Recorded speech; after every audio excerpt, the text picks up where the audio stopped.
Government has been making massive strides and has since accomplished a large percent of goals set during the 3 years in office. Billions of dollars were spent in the various sectors, including the Ministry of Home Affairs. Here is a highlight of the accomplishments thus far.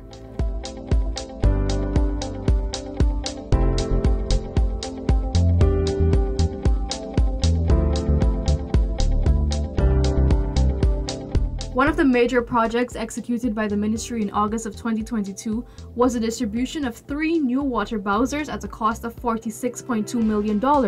This has transformed the response of the Guyana Fire Service. To emphasize that this is a significant improvement, again, that the government of Guyana, through its ministry, is making in respect to being prepared for, to mitigate and to prevent issues related to fire in the city of Georgetown, particularly and throughout the country. The Home Affairs Ministry launched a Strengthening Justice for Women, Girls and Indigenous People in Guyana in collaboration with the Canadian government at a cost of $2 million Canadian dollars. In the society in totality with respect to how we relate to women and girls, make them safe, but also particularly to pay more attention to the life and circumstances of our Amerindian peoples. Additionally, to better serve accidents and fire victims in the country, a total of 44 firefighting recruits and 30 emergency technicians graduated from a 9-week technical training. I'm happy that these 44 firefighters and 30 EMTs are now trained up in the first rotation, I think, in terms of their training, because the training is this training is a formal training. In November, a $28.7 million fire station was commissioned at Onverwacht in Region 5. Along with the commissioning of the new fire service, the emergency medical services were also extended to the region as an ambulance was also gifted.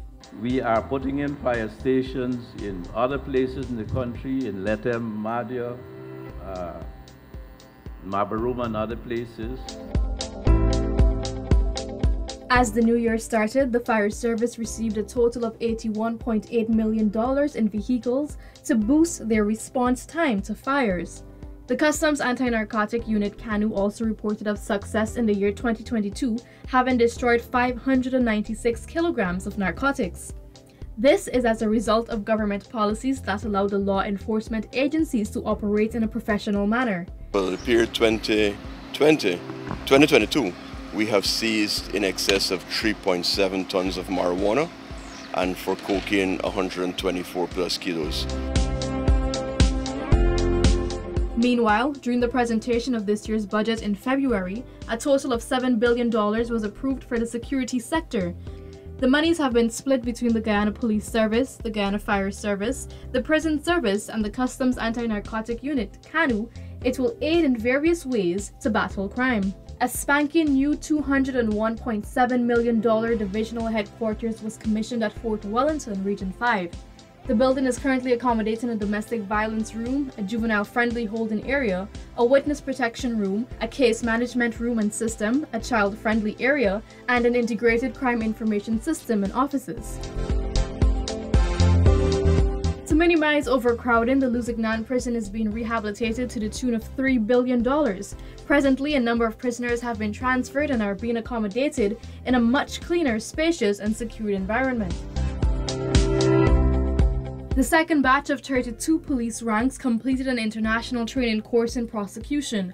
The course was established to give them formal accredited training to improve their performance in court. At the 64th sitting of the National Assembly, the Motor Vehicle and Road Traffic Bill of 2023 to regulate the use of electric bikes was successfully passed.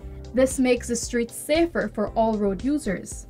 We have had on our roadways for a number of years now these electric cycles, and they have begun to pose a problem because our legal legislative architecture does not in its current form caters for them.